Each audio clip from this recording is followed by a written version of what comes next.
हरे कृष्णा। फागुन मास आते ही त्योहारों की होली आ जाती है। त्योहारों के इसी क्रम में फाल्गुन माह के शुक्ल पक्ष की द्वितीय तिथि को बड़े ही उत्साह के साथ फुलेरा दूज मनाई जाती है और इसी दिन पूरी विधि विधान से श्री राधा कृष्ण की पूजा अर्चना की जाती है। फुलेरा दूज के मौके पर हर वर्ष मथुरा में फूलों की होली खेली जाती है। मथुरा में फुलेरा दूज पर फूलों से होली मनाने की परंपरा कई वर्षों से चली आ रही है। इस पर्व की मान्यता है कि फुलेरा दूज के दिन श्री राधा कृष्ण की विधि विधान से पूजा और व्रत करने से लोगों के वैवाहिक जीवन में खुशहाली बनी रहती है।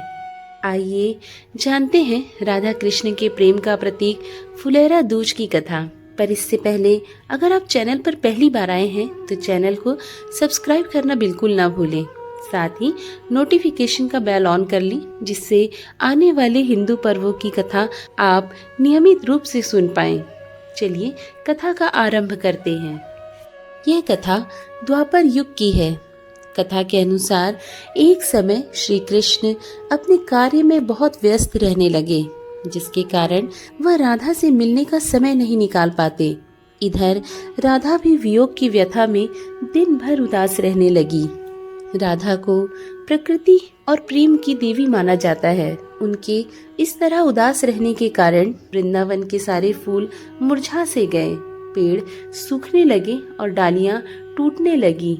राधा जी की उदासी देखकर पक्षियों ने चहचहाना बंद कर दिया।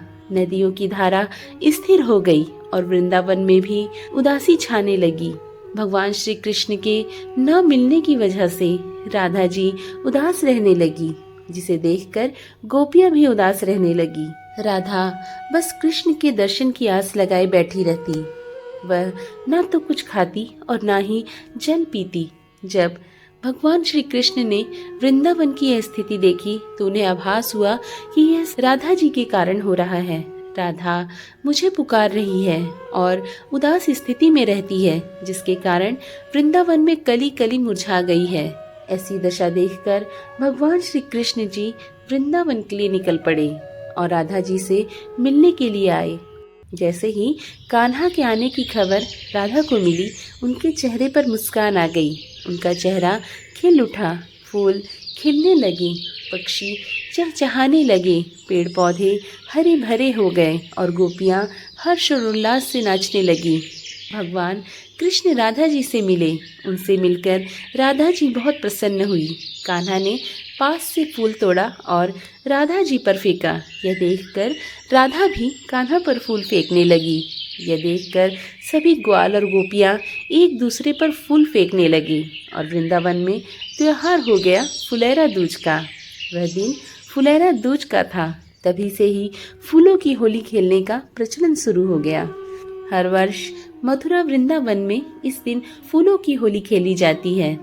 हर वर्ष फुलेरा दूज के दिन मंदिरों को फूलों से सजाया जाता है और राधा कृष्ण के साथ फूलों की होली खेली जाती है।